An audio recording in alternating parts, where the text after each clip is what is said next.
जैसे देखिएगा, मैंने भारत माता से सवाल किया है, सब लोग ध्यान दीजिएगा मेरा भारत माता तूने क्या ऐसा कोई देखा है जितने महान विद्वान अंबेडकर दूजा कोई देखा है? जितने महान विद्वान अंबेडकर दूजा कोई देखा है। ऐसी जात में पैदा हुए जिसको अधिकार न मिलता था, ऐसी जात में पैदा हुए जिनको अधिकार न मिलता था, छुआछूत इतना हावी था दूर से वो जल पाते थे। छुआछूत इतना हावी था दूर से वो जल पाते थे। भेदभाव इतना हावी था दलित नहीं कुछ कर सकता था। और शुरू हुआ संघर्ष जीवन का जब से अंबेडकर पढ़ने लगे। न्याय दिलाना मकसद उनका, दिन रात परिश्रम करने लगे।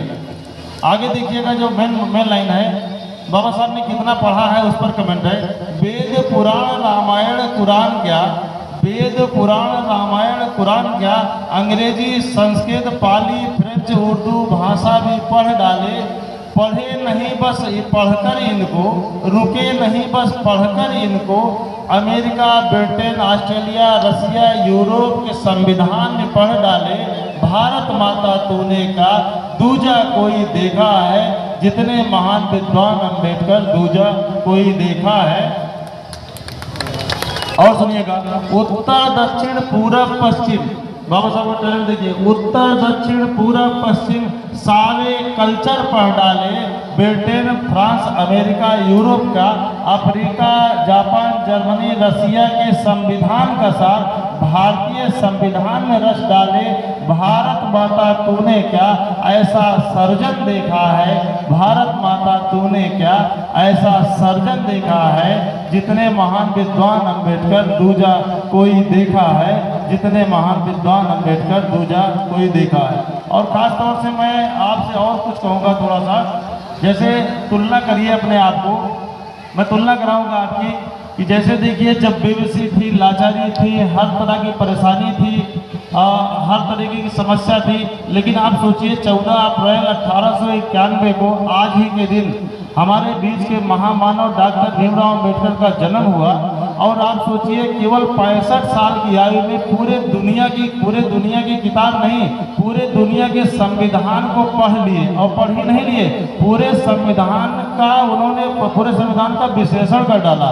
और एक प्रकार से कहा जाए विश्लेषण करके ऐसा सर्जरी करके ऐसा संविधान भारत को दिया है कि पूरी दुनिया में उस संविधान का कोई तोड़ नहीं है। जैसे भारतीय संविधान की तुलना मैं करूं, देखिए उसी समय बांग्लादेश का संविधान बना, जब देखिए तब इमरजेंसी। उसी समय पाकिस्तान का संविधान बना, रोज इमरजेंसी लगी रहती है। नेपाल की स्थिति देखिए, अन्य देशों की स्थिति देखिए। लेकिन बाबा साहब का जो टैलेंट था भारतीय संविधान के रूप में जो हमको दिया है, उसके आधार पर बहुत अच्छा है। और मैं आप लोगों को एक मैसेज बाबा साहब की इस जन्मदिन के अवसर पर देना चाहता हूँ। जैसे देखिए आपकी दिशा बहुत अच्छी है, इसमें कोई डाउट नहीं है। आप बाबा साहब को मानते भी, उसमें कोई डाउट नहीं है। लेकिन बाबा साहब के शिक्षित बनो, संगठित बनो, संघर्ष के पद चिन्हों पर चलने के लिए कुछ चीज़ों का त्याग आपको करना पड़ेगा। जैसे मैं पुलिस अधिकारी हूँ, अक्सर मैं देखता हूँ शाम के समय हमारा जो मजदूर वर्ग है, जो नौकरी नहीं करता है, वो पता लगा 300 रुपये कमाता तो है, लेकिन पता लगा शाम को एक अद्धी या एक जो भी है अद्धी 70 रुपये 80 रुपये 100 रुपये की दारू पी लेता है। मेरा निवेदन आप लोगों से है कि जितना अच्छा डायरेक्शन, जितना अच्छा मार्गदर्शन आप लोगों का बाबा साहब ने दिया है, और ये मुझे जान के बड़ी खुशी होती है कि आप लोग मार्गदर्शन पर चले हो। लेकिन अगर ये त्याग अपने बच्चों के लिए, अपने नशे का त्याग, अपनी विलासिता का त्याग अपने बच्चों की शिक्षा के लिए करेंगे, तो मेरा दावा है कि वो जनरेशन तैयार होगी कि मुझे नहीं लगता है कि कोई आपकी बराबरी कर सकता है। जैसे और मैं आपको बताऊं, जैसे हमारे यहाँ शादियाँ बहुत रीति रिवाज से होती हैं, आपको गर्व होगा, आपको गर्व करना चाहिए कि हमारे संवैधानिक व्यवस्था में जब कोई प्रधानमंत्री, राष्ट्रपति, मुख्यमंत्री, राज्यपाल शपथ लेता है, ये उसी तरीके से शपथ लेता है जैसे बाबा साहब के अनुसार हम लोग शादियाँ करते हैं। आप अंदाजा लगाओ हम समाज से कितने आगे हैं। वो प्राचीन व्यवस्था के हिसाब से शादियाँ करते हैं, हम मॉडर्न के साथ व्यवस्था करते हैं। अमेरिका में जैसे शपथ लिया जाता है, भारत में जैसे शपथ लिया जाता है, फ्रांस में शपथ लिया जाता है, वैसे भारत में हम लोग शादियाँ कराते हैं। आप अंदाजा लगाओ कितने अपडेट हैं, कितने हम लोग अपडेट हैं, कितने आगे हैं। बशर्ते केवल ये है कि हम लोगों में एकता नहीं है। अच्छा, दूसरी चीज़ ये है कि हम लोगों में चिंतन नहीं है, हम लोगों में अनुकरण नहीं है। जैसे हमारे बीच में इतने महान महान लोग हैं, जैसे बहुत से लोग हैं, जैसे डॉक्टर दिनेश साहब को मैं बच्चों का एक प्रकार से गॉड ऑफ चिल्ड्रन मानता हूँ। यहाँ के जो गरीब बच्चे हैं साहब के हॉस्पिटल में आते हैं, इतनी शिद्दत के साथ, इतनी लगन के साथ उनका इलाज करते हैं। मुझे लगता है कि जितने भी नौकरी करने वाले लोग इस तरीके से अगर सब लोग अपने अपने क्षेत्रों में इस तरीके से अगर वो करते रहे समाज के लिए, और ये ज़रूरत भी है कि समाज को आगे बढ़ाने के लिए हम लोग एक दूसरे पर चिंतन, समाज की व्यवस्था पर चिंतन भी करते रहें और समाज को आगे बढ़ाने में कहाँ क्या समस्या हो रही है इस पर विचार विमर्श करते रहें। एक गीत और सुनाऊंगा मैं बाबा साहब की उपलब्धि को, उसके बाद बात को समाप्त करूंगा क्योंकि बहुत से लोगों को बोलना भी है। जैसे देखिएगा कि दो गीत है। जैसे अंबेडकर न होते रहबर तो अंदाज लगाना मुश्किल था, अंबेडकर न होते रहबर तो अंदाज लगाना मुश्किल था।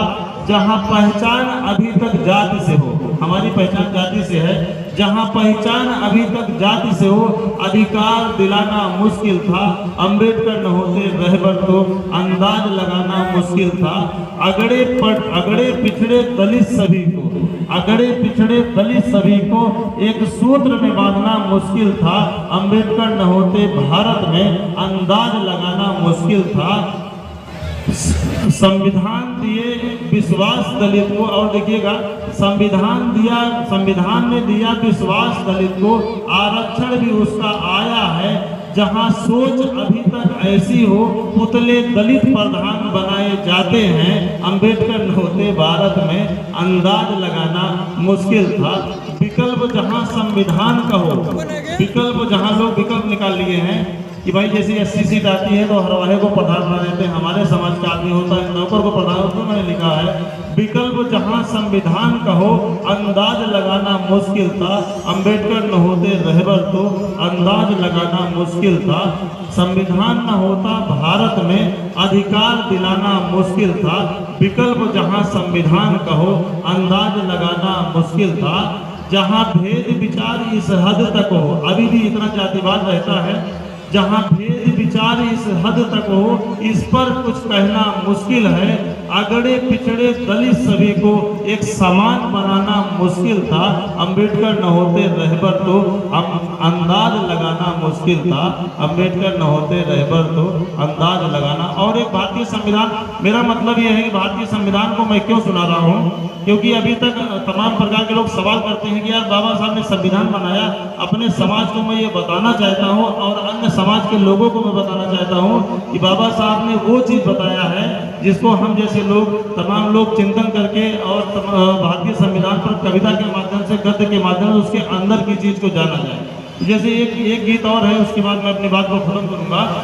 जैसे देखिएगा, संविधान न होता तो क्या होता, क्या हमने कभी ये सोचा है। संविधान न होता तो क्या होता, क्या हमने कभी ये सोचा है। जिस देश में इतने मजहब हों, जिस देश में इतने मजहब हों, जिस देश में इतनी जाति हो, जिस देश में इतने मजहब हों, जिस देश में इतनी जाति हो, पग पग पर बोली बदलती हो, ईद दिवाली साथ न होती, होली रंगोली साथ न होती। संविधान न होता तो क्या होता, क्या हमने कभी ये सोचा है। उत्तर दक्षिण भारत, उत्तर दक्षिण पूरब पश्चिम, उत्तर दक्षिण पूरब पश्चिम, उत्तर दक्षिण पूरब पश्चिम, पूरा भारत कैसा भारत होता, क्या हमने कभी ये सोचा है। अंबेडकर न होते, संविधान न होता तो क्या होता, क्या हमने कभी ये सोचा है। बाबा साहब की उपलब्धि देखिए, कश्मीर से लेकर कन्याकुमारी, गुजरात से लेकर अरुणाचल, मिजोरम को उन्होंने 26 जनवरी 1950 को ऐसे बांधा है कि आज तक उसमें कहीं कुछ हो नहीं सकता है। उसमें मैंने लिखा है, कश्मीर से लेकर कन्याकुमारी, गुजरात से लेकर अरुणाचल, मिजोरम, पूरा भारत कैसा भारत होता, क्या हमने कभी ये सोचा है। अंबेडकर, संविधान न होता तो क्या होता, क्या हमने कभी ये सोचा है। और एक 4-5 लाइन की और कविता सुना दूं, क्योंकि मुझे मुख्य वक्ता के रूप में रखा गया था। जैसे अच्छा चलिए, फिर समय है और बड़ा अच्छा है कि आप लोग इतना शिद्दत से हमें सुने हैं। और मैं एक संदेश दे करके मैं जाऊंगा कि जैसे देखिए, लास्ट अपनी बात को कह रहा हूँ, जैसे अक्सर एक भीख मांगने वाला आदमी होता है तो उसका दादा भीख मांगता रहता था, उसके पिताजी भीख मांगते थे, वो भीख मांग रहा है, या इस तरीके से मजदूरी करने वाले लोग होते हैं हमारे समाज में। तो क्या होता, किसी न किसी को चेन को तो तोड़ना ही पड़ेगा।